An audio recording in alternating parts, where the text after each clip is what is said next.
What's up, guys? Welcome back to the Encounter Podcast. In this episode, we're going to be talking about how to hear the Lord's voice, specifically in relation to being led by the Holy Spirit in just day-to-day things, right? Yes, sir. So, yeah, jump on in. Won't you jump right in? Let's get on into it, I guess. Yeah. Where do you want to start, bro? So, basically, I think of this a lot in the terms of evangelism, right? Because there's those times where we see people or we just get inclinations to go do things. Yeah. Like share the gospel with somebody, but it can be super scary. And so that's why we're talking about it, because it's so easy to talk ourselves out of it. And we want to basically just discuss our experiences, discuss how we've seen the Lord use it, and be faithful through all of it. So, yeah. So I think in the everyday, I guess since this is the episode focusing on the Lord speaking in the everyday life, I think that first we have to start with understanding that the Lord is going to speak to us in a lot of ways. And it's, I would say, almost never an audible voice. So I think you first have to understand that the Lord's going to speak to you every day through you diving into his word, through you engaging in worship, through the things that your friends are going to convict you of, or the things your friends are going to encourage you in, or just like overhearing a conversation that somebody else is having. The Lord's going to speak to you in a lot of different ways. The question is, are we perceptive to him speaking? Yeah. Because it's not an issue of him speaking. It's an issue of us listening. Yeah. So sure. I think the biggest way that, the Lord speaks to me every day is through like little promptings. So these are going to be situations like, let's take, for example, last week I was meeting with a guy and we were just about to get done meeting and we were wrapping up our conversation. And I was like, dude, I feel like the Lord's like wants us to pray for those, like this group of people sitting next to us. And I was like, all right, well, I guess let's do it then. Yeah. I was like, I feel that calling. And so like, I guess let's just do it. And so for me, that sign is normally like my heart starts pounding. At first I'm like, was that the Lord? Like, does he want me to do that? And then like my heart starts racing. So for me, that's how I understand that the Lord is talking to me, is like those physical signs that are happening. Yeah. So, and I think there's so much beauty in the obedience to the little situations. Because I think as soon as you become perceptive, I think as soon as you look for the Lord to speak, you're really going to see the Lord speaking. Craig Rochelle talks about this exercise that he does where in times that he really wants to hear the Lord, or he thinks that he hasn't been hearing the Lord a lot, he goes outside, he turns off like all of his electronics, he goes outside, gets away from basically anything that's going to distract him, and he goes and he just sits in nature. He concentrates to hear 20 different sounds, and he talks about, like the first 5 are easy, Yeah. First 5 is like, oh, there's a dog barking, a car drove by, you hear somebody laughing, oh, blah, blah, blah. But he says then you get to like 10, and you're like, oh, well, there's another car.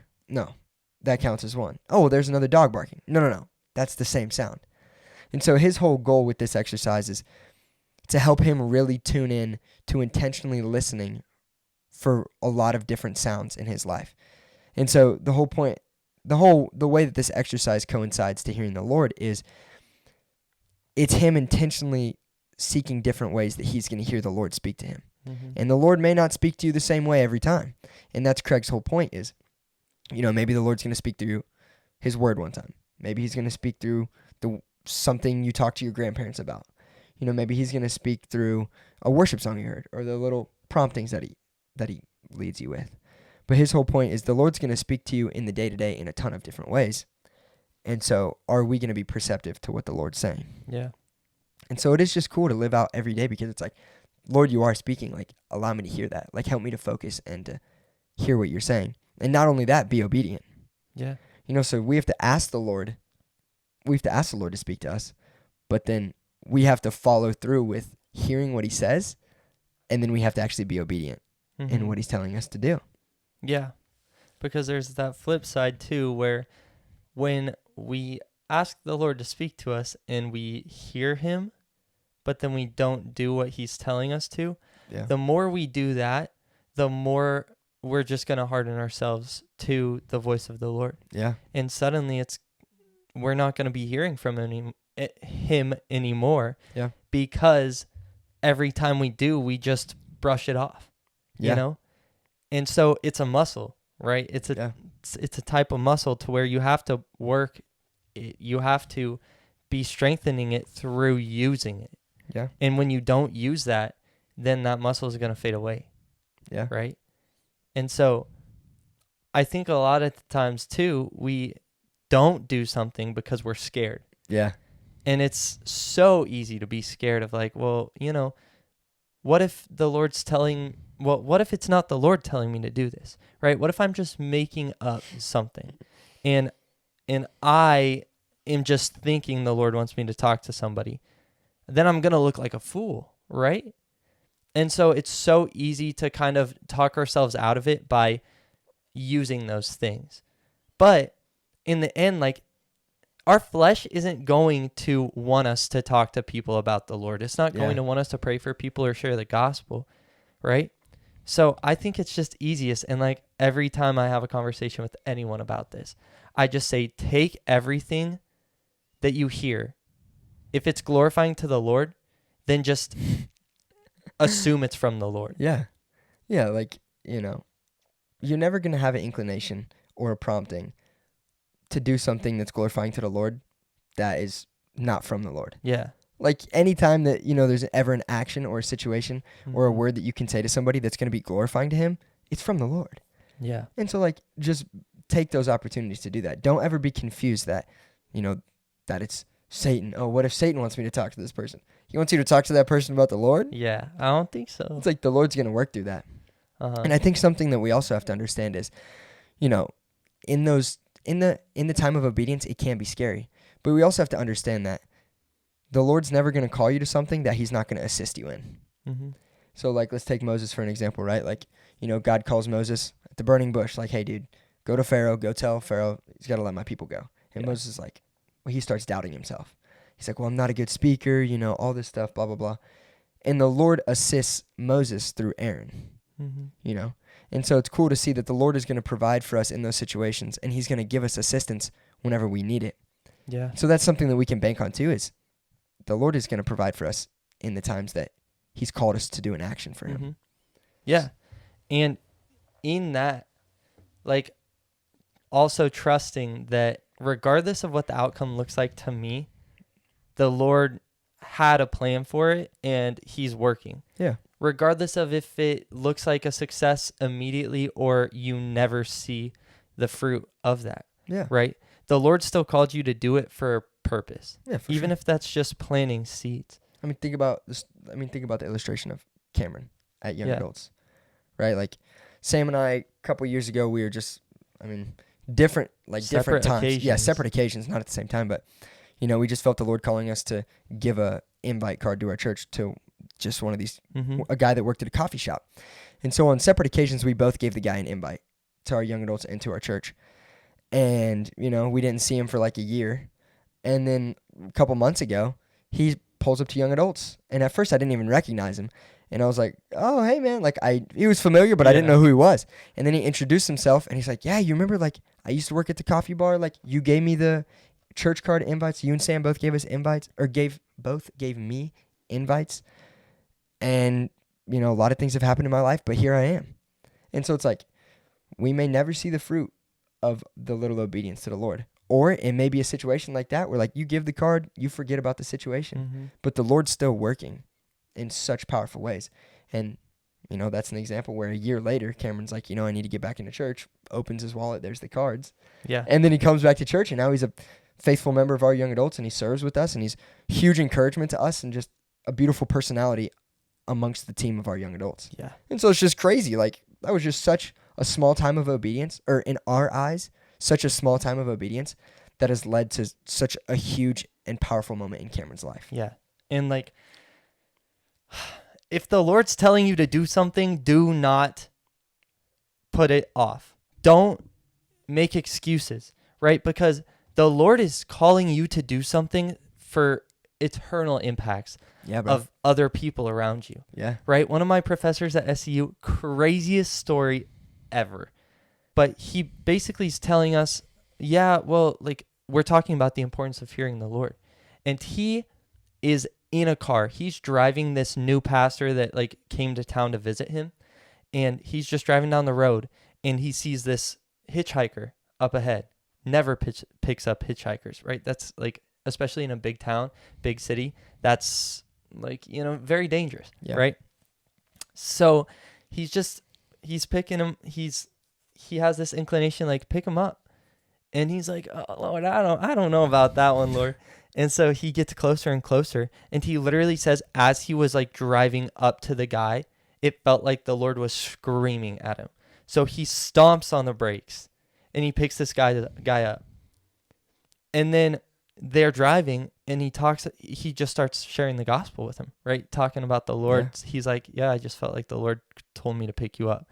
And this guy reaches in his bag, pulls out a gun. And he says the pastor he was with looked at him with eyes that were huge, right? But he this hitchhiker pulled out a gun and he said, I prayed and I said, God, if you're real, send the next car to pick me up. And if not, I'm going to kill myself. Oh my goodness. And so it's like, and now this was like 20 years ago. Now he still keeps in contact with that guy. That guy has a wife, kids, and goes to church. Like he's a Christian. He's saved. And it's like, that's crazy. Is crazy. It gives me the chills, bro. That's wild. Right? And so the Lord has such a big plan. If it's something like that, obviously, like that's huge and you can see that in the moment, right? But then there's other plans that he's just simply doing a work in you, and don't discount that either, right? Like there was this time that I was on my mower and I just got the inclination, like go to Chick-fil-A and pray for the homeless person that's outside.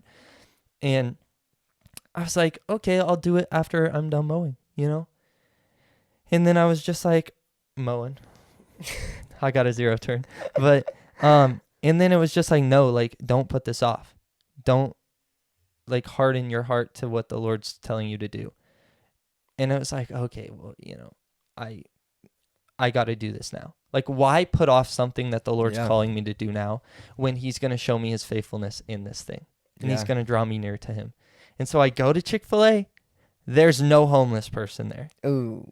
And it was like, what on earth? Why did you tell me to do this? Why did I just waste my gas? Why did I come here? Why did I stop mowing, And I was like, did I overthink it? Like, was I making things up? And then the Lord was like, hey, like, even if all I wanted to do was test you and see if you would be obedient, and then also grow your muscle of listening to me by giving you an opportunity to listen to me, that's like enough. Yeah. Yeah, and that, I mean, even if that in and of itself is the only product that comes from it, that is productive enough. I heard this quote. It says, the more you listen, the better you will be able to recognize the voice of God. Yeah. So the more frequent you are to be obedient to the Lord's calling, the more perceptive you'll be to his calling in your life. Mm-hmm. But the whole plain analogy with the tail number. So Craig Rochelle's a pilot. Whenever he was learning to fly, the guy he was learning to fly with, they would be having conversations. They would just be talking, blah, blah, blah, while they're flying. And then all of a sudden the guy would be like, all right, stop. You got to stop talking. Like, air traffic control is talking to us. And Craig was like, dude, like, how did you tell that they were talking to us? Mm-hmm. He's like, well, first of all, you have to realize that they'll call your tail number out. And that means that they're specifically talking to you. They're not just generally talking to all the planes in the sky, but they're specifically talking to you as an individual. Yeah. And Craig was like, oh, okay, that's cool. And then the guy said, and the longer that you hear, like, the more you hear it, every time you recognize it, the easier it'll become to recognize that number, your tail number. So Craig talks about how now he flies, him and his wife, they'll fly on like a weekend trip, whatever, but they'll be flying and all of a sudden he'll be like, all right, stop talking. Air traffic control is talking. And his wife is like, dude, how do you hear that? Like, they're saying a zillion numbers, they're saying a ton of letters. And he's like, he says the same thing, the more you hear it and the more intentional you are to hear that, even if it is just in a regular conversation, the more apt you'll be to hear it again. Mm-hmm. And so, it goes back to that quote. The more you listen, the better you'll be able to hear when God calls your name. So the more, every time we're obedient, the more obedient we are, I guess, the more perceptive we will we will be to the Lord talking Yeah. to us. So, Yeah. It's and that's just, I good. mean, that's just in the little promptings of life. That may not be a huge, I hear a screaming voice, but it's like, oh, a little nudge to be like, hey, go encourage that person. Mhm. Go ask that person if there's something you can pray about. Yeah. Like a person pops into your head, like, oh, I should give him a call. Yeah. Even in the little situations that we may not even think anything of, like the Lord is working through that. Mhm. And so every time we're pursuing an action that's going to be glorifying to the Lord, after we feel like a little nudge or like we feel he's speaking to us, the more apt and the better we'll be able to hear when he continues to speak to us again. Mhm. And the Lord leads from activity to activity as well. So, but even if you've been living in a way that, you've been pushing away what the Lord has been telling you to do and you've been hardening your heart, it's so beautiful that if we take that to him and we confess that to him, that he'll soften our heart again. Yeah. And so that's just such a beautiful thing that, maybe you've been living a life that's not in tune with the Lord. And maybe the Lord's been asking you to do some stuff and you've been rejecting that because you're afraid or, you don't think that that's actually going to be beneficial. Regardless of what the situation is, if the Lord's calling you to do it, being obedient in it is going to be productive. Mhm. And if you've been living that life of turning away, just take that to the Lord, confess that to him, ask him for the heart that's going to be perceptive to him, and he'll give it to you. Yeah. So, There we go. well, handlebars? So, mine is I say prayer all the time, but really pray in every second of it. So, I have like 3 specific things, but like, just pray that the Lord would be speaking to you, right? He wants to speak to us, but he wants us to come to him. So, pray and ask him to be leading you in every second. And then the second one is pray and honestly confess like where your pride kind of wants to take control from God. Yeah. Right? Because I like to talk and I like to be the center of attention. And sometimes I get so caught up in that I just say stuff that's not beneficial and it's not from the Lord, rather than letting somebody who is being led by the Spirit in that moment say something from the Lord, right? The Lord's words are going to be the most beneficial, Yeah. right? And so laying that down, and in those moments, I have to say, Lord, give me something to say if you have something for me to say, but if not, let me be content in the silence. Let Yeah. me be content not saying anything. Yeah. And then lastly, just recognize where a situation is void of the Lord. As in, like, the people in this situation are not involving the Lord, and it so desperately needs him. Yeah. And then just pray for him to come into that situation, whether it's through you or through somebody else or through just any other means, right? Seeing a place that needs God and then asking him to come into it he's going to answer. Yeah. So, Yeah. Those are good. I think mine would be, if you feel a prompting from the Holy Spirit, just do it. Mm-hmm. Yeah. Like, just do it. And 10 out of 10 times, you'll realize that was what you were supposed to be doing. Yeah. And even this last time, I felt like I was supposed to pray for this group, these 2 girls sitting next to me, my buddy. I did it, and I walked away from that situation, and I was like, I blew that. Like, that was a whack prayer. And I was walking out with him, and he was like, no, dude, I thought that was, actually really passionate. Like, I thought that was actually really productive. And so, if you feel an inkling from the Lord, if you feel a little prompting, be obedient to the Lord's prompting in your life. Yeah, the Lord's faithful to use it. Yeah. And if you ever feel the prompting to do something that's glorifying to the Lord, know that that's from the Lord. Mm-hmm. Don't ever think that that's a distraction. Yeah. So, I guess if you feel prompted, just do it, bro. And I guess my second one would be, if you have been living a life of disobedience, just bring it to the Lord today and ask him for that heart of flesh and not that heart of stone. Yeah. And he'll give you that. Whether that's immediately in the moment, or whether that's a progression over time of asking you to be obedient in little things. And that is what restores that heart, that soft heart, that perceptive heart. So there we go. Those would be my 2. That's it for this episode. Thank y'all for watching. See you guys. See ya.